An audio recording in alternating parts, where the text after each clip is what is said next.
Welcome to trending சமையல். இன்றைக்கி வீடியோவில் நச்சுன்னு ஒரு 3 டிப்ஸ் நான் ஷேர் பண்ணியிருக்கேன். 3 டிப்ஸுமே பார்த்தீங்க அப்படின்னா டெய்லி நம்மளோட கிச்சனில் நமக்கு தேவைப்படக்கூடிய யூஸ்ஃபுல்லான டிப்ஸ் அப்படின்னே சொல்லலாம். வீடியோ வந்து ஸ்கிப் பண்ணாமல் பாருங்கள். ஃபர்ஸ்ட் டிப் என்னன்னு பார்க்கலாம்.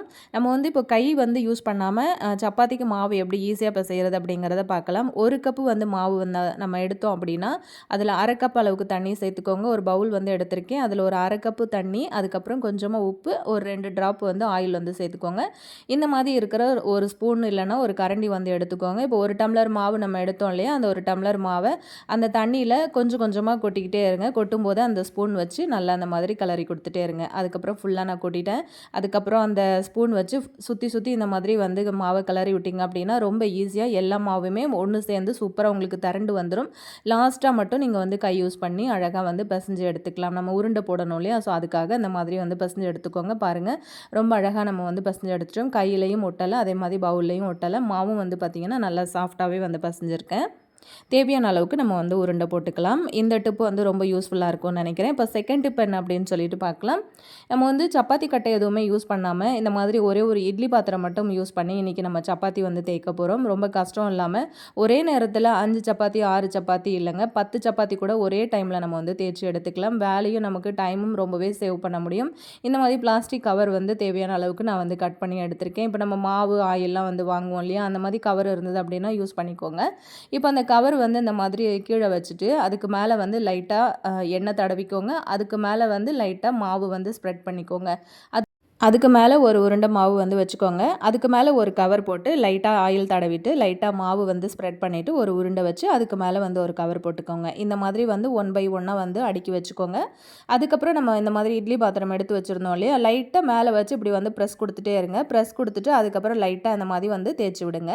தேய்க்கும் போதே பார்த்திங்க அப்படின்னா ஒரே ஈவனாக உங்களுக்கு மாவு வந்து அழகாக அந்த மாதிரி சப்பாத்திக்கு மாதிரி ரொம்ப அழகாக உங்களுக்கு வந்து திரண்டு வந்துடும். உங்களுக்கு இன்னும் நல்லா பெருசாக வேணும் அப்படின்னாலுமே நல்லா மெல்லிஸாக நீங்கள் வந்து தேய்ச்சி எடுத்துக்கலாம். பாருங்கள், ஒரே நேரத்தில் நம்ம ஒரு 5 சப்பாத்தி கிட்ட வந்து வச்சு ரெடி பண்ணிட்டோம். ஆல்ரெடி நான் வந்து கல் சூடு பண்ணுறதுக்கு அடுப்பில் வச்சுருந்தேன். தவாவும் வந்து சூப்பராக சூடாயிடுச்சு. இப்போ நம்ம வந்து தேய்ச்சி எடுத்து சப்பாத்தி வந்து போட்டு எடுத்துக்கலாம். இந்த மாதிரி செய்யும்போது பார்த்திங்க அப்படின்னா நம்ம சப்பாத்தி வந்து தேய்க்கிறதுக்கான டைம் வந்து ரொம்ப ரொம்ப கம்மியாகும். இப்போ ஒன்று ஒன்றா நம்ம வந்து தேய்ச்சி போட்டுட்டு இருந்தோம் அப்படின்னா, இப்போ நம்ம ஹெல்ப்புக்கு யாரும் இல்லை, நம்ம வந்து தனியாக தான் வந்து சமைச்சிட்ருக்கோம் அப்படிங்கும்போது யாரையும் வந்து ஹெல்ப்புக்கு கேட்கணும் அப்படிங்கிற அவசியமும் இல்லை. அதாவது ஒருத்தர் வந்து தேய்ச்சி கொடுக்கணும், ஒருத்தர் வந்து போட்டு எடுக்கணும் அப்படிங்கிற மாதிரிலாம் நிறைய வீட்டில் வந்து இருக்கும் இல்லையா, அந்த மாதிரி பிரச்சனையும் நீங்கள் ஈஸியாக அவாய்ட் பண்ணிக்கலாம். இந்த மாதிரி வந்து சப்பாத்தி ஒரே நேரத்தில் 10 சப்பாத்தி கூட நீங்கள் வந்து இந்த மாதிரி தேய்ச்சி எடுத்துக்கலாம். என்ன ஒன்று, நீங்கள் அந்த மாதிரி வந்து பண்ணுறதுக்கு நீங்கள் இந்த மாதிரி கவர் வந்து கிடச்சிது அப்படின்னா வாங்கி ரெடி பண்ணி எடுத்து வச்சுக்கோங்க. இல்லைனா நம்ம ஆசீர்வாத் மாவெல்லாம் வந்து வாங்குவோம் இல்லையா, அந்த கவர் நல்லா பெருசாகவே நமக்கு கிடைக்கும். அதை வந்து கட் பண்ணி வச்சுட்டிங்கன்னா இன்னுமே உங்களுக்கு ஈஸியாக இருக்கும். அந்த மாதிரி கவர் வந்து யூஸ் பண்ணிவிட்டு இந்த மாதிரி சப்பாத்திக்கு நீங்கள் தேய்க்கும் போது ரொம்ப ரொம்ப சுலபமாக எத்தனை சப்பாத்தி வேணும்னாலுமே நீங்கள் வந்து டக்குன்னு நிமிஷத்தில் வந்து போட்டு முடிச்சிடலாம். இந்த ஐடியா ரொம்ப யூஸ்ஃபுல்லாக இருந்திருக்கும் அப்படின்னு நினைக்கிறேன். ஸோ பாருங்கள், நல்லா சாஃப்டாக நம்ம வந்து சப்பாத்தி எல்லாமே வந்து போட்டு எடுத்துக்கிட்டோம். உங்களுக்கு வேணும் அப்படின்னா நீங்களும் வந்து ட்ரை பண்ணி பாருங்கள். எப்படி ஈஸியாக இருந்துச்சு அப்படிங்கிறதையும் கமெண்ட்டில் வந்து ஷேர் பண்ணுங்கள். இப்போது அடுத்த யூஸ்ஃபுல்லான டிப் என்ன அப்படின்னு சொல்லிட்டு பார்க்கலாம். பொரியலுக்கு கட் பண்ணுறதான இந்த மாதிரி பீன்ஸு, அதுக்கப்புறம் வந்து அவரைக்காய், வெண்டைக்காய், இந்த மாதிரி காயெல்லாம் வந்து பார்த்திங்கன்னா இப்போ நம்ம தனித்தனியாக கட் பண்ணணும் அப்படின்னாலும் ரொம்ப டைம் எடுக்கும். அதுலேயும் இந்த அவரைக்காய் பீன்ஸ் எல்லாம் பார்த்திங்கன்னா அந்த நார் மாதிரி இருக்கும் இல்லையா, அதெல்லாம் எடுத்துட்ட பிறகு நம்ம வந்து பொறுமையாக பொடியாக ஒன்று ஒன்றா வச்சு இல்லை 2 3ன்னு வச்சு கட் பண்ணும்போது நமக்கு ரொம்பவே டைம் எடுக்கும். ஒரே சமயத்தில் ஒரு 20 பீன்ஸ் இல்லை 30 பீன்ஸ் கிட்ட வந்து சேர்த்து நம்ம எப்படி வந்து அழகாக கட் பண்ணி எடுக்கிறது அப்படிங்கிறத பார்க்க போகிறோம். பீன்ஸ் எல்லாத்தையும் அடுக்கி முடிச்சதுக்கப்புறம் ஒரு ரப்பர் பேண்டு மட்டும் எடுத்து மொத்தமாக சேர்த்து ஒரு முனைப்பகுதியில் வந்து போட்டு விட்டுக்கோங்க. அடுத்த பக்கத்தை திருப்பி வச்சு இந்த மாதிரி பொடியாக நறுக்கிட்டே வந்தீங்க அப்படின்னா ரொம்ப ஈஸியாக உங்களுக்கு வந்து பீன்ஸ் பொரியல் அழகாக கட் பண்ணிடலாம். 1/2 கிலோ இல்லை 1 கிலோ பீன்ஸ் கூட 2 ட்ரிப்லேயே நீங்கள் வந்து அழகாக கட் பண்ணி எடுத்துக்கலாம். பார்க்கும்போது உங்களுக்கு தெரியும்னு நினைக்கிறேன் எவ்வளோ பொடியாக நமக்கு வந்து கட் பண்ணுறோம். ஃபைனலாக வந்து கட் பண்ணிவிட்டு வரும்போதே பார்த்திங்கன்னா இந்த ரப்பர் பேண்டும் உங்களுக்கு வந்து இந்த மாதிரி கலண்டு வந்துடும். அதுக்கப்புறம் நமக்கு அது தேவைப்படாது. அடுத்த பக்கத்தை திருப்பி பின்பக்கத்தையும் வந்து லைட்டாக ஒரு 2 3 தடவை கட் பண்ணிங்கன்னா ரப்பர் பேண்டு வந்து தனியாக வந்துடும். இதே மாதிரி ரொம்ப ஈஸியாக நம்மளோட டைமை வந்து சேவ் பண்ணுறதுக்கு இந்த மாதிரியான சின்ன சின்ன ட்ரிக்கெல்லாம் நீங்கள் வந்து ஃபாலோ பண்ணிங்கன்னா ரொம்ப ஈஸியாக நம்ம சமையலுக்கான நேரத்தையும் வந்து குறைச்சிக்கலாம். ரொம்ப நேரம் கிச்சனில் நின்று காய்கறியெல்லாம் கட் பண்ணணும் அப்படிங்கிற அவசியமும் இல்லை. காய் வந்து பார்த்திங்கன்னா தெரியும் எவ்வளோ பொடியாக கட் பண்ணியிருக்கோன்னு. இதை விட பொடியாக வேணும்னாலும் கட் பண்ணிக்கலாம். ட்ரை பண்ணி பாருங்கள். இப்போது அடுத்த ரொம்ப ரொம்ப யூஸ்ஃபுல்லான டிப் என்னென்னு பார்க்கலாம். குக்கர்லேயே நம்ம வந்து சாதம் எப்படி வடித்து சாப்பிட்றது அப்படிங்கிறத பார்க்க போகிறோம். இப்போ 1 டம்ளர் வந்து அரிசி நான் வந்து அளவு எடுத்திருக்கேன். நீங்கள் வந்து எவ்வளோ எடுத்திருக்கீங்களோ எடுத்துக்கோங்க. இதுக்கு வந்து தண்ணி அளவெல்லாம் கிடையாது. அரிசியை வந்து நல்லா அலசிட்டு நான் வந்து கழுவி எடுத்திருக்கேன். இப்போ இந்த மாதிரி குக்கரில் வந்து சேர்த்துக்கலாம். வேணும்னா ஒரு 2 நிமிஷம் 3 நிமிஷத்துக்கு அரிசியை இல்லைனா ஒரு 5 நிமிஷத்துக்கு கூட ஊற வச்சு வந்து கூட நீங்கள் எடுத்துக்கலாம். நான் வந்து பார்த்திங்கன்னா ஒரு 2 நிமிஷம் அப்படியே தண்ணியிலே ஊற வச்சுட்டு அதுக்கப்புறம் வடிகட்டி எடுத்துட்டேன். இப்போது குக்கரில் வந்து சேர்த்துக்கலாம். இப்போ இதில் வந்து பார்த்திங்கன்னா ஒரு 6 டம்ளர் அளவுக்கு நான் வந்து தண்ணி சேர்த்துக்க போகிறேன். இந்த தண்ணி வந்து அளவு தண்ணியெல்லாம் கிடையாது. இப்போது நம்ம குக்கரில் வந்து சாப்பாடு வைக்கிறோம் அப்படின்னா 1 டம்ளர் அரிசிக்கு 2 டம்ளர் தண்ணி வந்து வைப்போம். நமக்கு வந்து கரெக்டாக வந்துடும். அந்த கஞ்சியெல்லாம் அந்த அரிசி வந்து இழுத்துக்கிட்டு நமக்கு வந்து அதிலே சாப்பாடு ரெடி ஆகிடும். ஆனால் நம்ம இன்றைக்கி வந்து கஞ்சி வடித்து தான் செய்ய போகிறோம். அதை எப்படின்னு சொல்லிட்டு பார்க்கலாம். ஸ்டவ் ஆன் பண்ணிவிட்டு நான் குக்கர் வச்சுட்டேன். தேவையான அளவுக்கு உப்பும் வந்து சேர்த்தாச்சு. இப்போ வந்து குக்கர் நம்ம க்ளோஸ் பண்ணணும் இல்லையா? உடனே வந்து க்ளோஸ் பண்ணக்கூடாது எப்போவுமே. தண்ணி வந்து நல்லா அந்த மாதிரி பொங்கி கொதிக்கும் பாருங்கள். அந்த டைமில் குக்கரோட அந்த வாசரையும் போட்டுட்டு அதுக்கப்புறமா வந்து மேலே இந்த மாதிரி வெயிட்டும் போட்டு க்ளோஸ் பண்ணிவிடுங்க.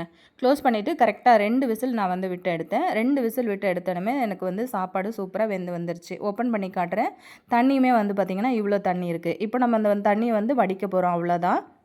தண்ணி வந்து நம்ம எக்ஸ்ட்ரா வச்சதுனால தான் நமக்கு விசில் வந்து நீங்கள் ஓவராக விட்டுட்டிங்க அப்படின்னா சாப்பாடு வந்து குழஞ்சு போயிடும். அதையும் வந்து கரெக்டாக நோட் பண்ணிக்கோங்க. இப்போ நம்ம சாப்பாடு வடிக்கிறதுக்கு உள்ளே இருக்கிற கேஸ் கட்டை வந்து ரிமூவ் பண்ணிக்கோங்க. அதுக்கப்புறம் குக்கரை க்ளோஸ் பண்ணிவிட்டு இப்படி ஒரு கிண்ணத்துக்கு மேலே நீங்கள் கவுத்து விட்டுட்டிங்க அப்படின்னா ரொம்ப ஈஸியாக அந்த தண்ணி ஃபுல்லாகவே வந்து வடிகட்டி வெளியில் வந்துடும்.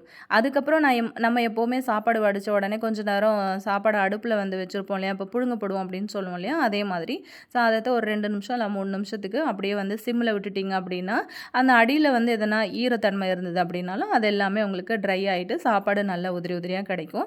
பார்த்திங்கன்னா உங்களுக்கு தெரிஞ்சிருக்கும் சாதம் நல்லா உதிரி உதிரியாக நல்லாவே வந்திருக்கு. கரெக்டாக 2 விசிலில் எனக்கு வந்து சரியாக வந்துருச்சு. கண்டிப்பாக நீங்களுமே வந்து இந்த ஐடியா வந்து ஃபாலோ பண்ணி பாருங்கள். ரொம்ப யூஸ்ஃபுல்லாக இருக்கும். சமையலுக்கான நேரமும் வந்து நமக்கு மிச்சமாகும். இப்போது அடுத்த யூஸ்ஃபுல்லான டிப்ஸ் என்ன அப்படின்னு சொல்லிட்டு பார்க்கலாம். நம்ம இந்த மாதிரி வாட்டர் பாட்டில்லாம் வந்து வச்சுருப்போம் இல்லையா வீட்டில்? ஸோ அந்த பாட்டில் வந்து எடுத்துக்கோங்க. கத்தியை சூடு பண்ணிவிட்டு பாட்டில் வந்து பார்த்திங்கன்னா அந்த மேலே இருக்கிற ஸ்டிக்கர்லாம் உரிச்சிட்டு இந்த மாதிரி ஒரு ஷேப்பில் கட் பண்ணி எடுத்துக்கோங்க. அந்த மூடியோட மேல் பகுதியை வந்து ஃபுல்லாக நீங்கள் கட் பண்ணிடக்கூடாது. கொஞ்சம் வந்து கேப் இருக்கிற மாதிரி கட் பண்ணிக்கோங்க. இப்போது அந்த அந்த கட் பண்ணோம் இல்லையா? அதுக்குள்ளே கொஞ்சமாக தண்ணி வந்து ஊற்றிக்கோங்க. இப்போ நம்ம வந்து வாங்கிட்டு வந்து வைக்கிற கருவேப்பிலை கொத்தமல்லிலாம் எப்படி தான் நம்ம ஸ்டோர் பண்ணி வச்சாலுமே நமக்கு காஞ்சு போயிடும் இல்லையா? இந்த மாதிரி ஒரு மெத்தடில் நீங்கள் ஸ்டோர் பண்ணி வச்சிங்கன்னா 10 நாள் வரைக்கும் கூட நல்லா ஃப்ரெஷ்ஷாக இருக்கும். இப்போ கருவேப்பிலை ஸ்டோர் பண்ணுறீங்க அப்படின்னா இப்போ அந்த கருவேப்பிலையோட அடிப்பகுதியில் இருக்கிற அந்த காம்பு பகுதியில் இருக்கிற கொஞ்சம் கொஞ்சம் இலையை கூட நீங்கள் வந்து தனியாக எடுத்துக்கோங்க. இப்போ சமையலுக்கு நம்ம யூஸ் பண்ணுவோம் இல்லையா? ஸோ அடியில் இருக்கிற இலையை மட்டும் பிச்சு வந்து யூஸ் பண்ணிக்கோங்க.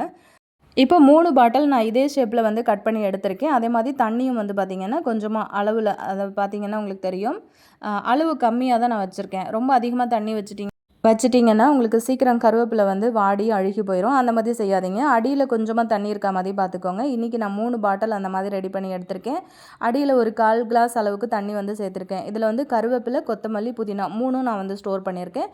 உள்ளுக்குள்ளே வச்சுட்டு மூடியை க்ளோஸ் பண்ணிட்டு ஃப்ரிட்ஜில் சைட் டோரில் வச்சிங்க அப்படின்னா மாதக்கணக்கில் கூட உங்களுக்கு நல்லா ஃப்ரெஷ்ஷாக இருக்கும்.